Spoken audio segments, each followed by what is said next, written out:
মসজিদে প্রত্যেক জুমার নামাজের খুতবাতে নারীদের নিয়ে খারাপ কথা বলা হয়, এমনটি দাবি করেছেন এক শাহবাগী নারী। এ বিষয়ে আপনার মন্তব্য জানতে চাই।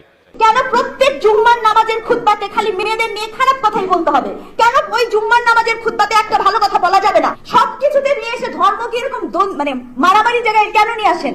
এটা আরেকটা ঢালাও মন্তব্য করার নজির। দেখেন, মসজিদগুলোতে কি কথা বলা হয় সেগুলো এখন আজকাল সব জায়গায় রেকর্ড হয়।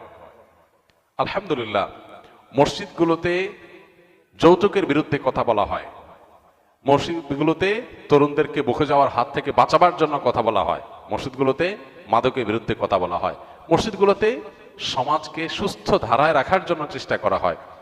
অতএব এই যে ঢালাওভাবে জুমার নামাজে নারীদের বিরুদ্ধে নারীদের পরে খারাপ কথা হয়, যারা বলছেন এরা হলো নারীদের সবচেয়ে বড় শত্রু। এরা নারীদের অধিকার প্রতিষ্ঠা করতে চায় না, এরা নারীদেরকে ব্যবহার করতে চায়, নারীদেরকে ঢাল হিসাবে ব্যবহার করতে চায়।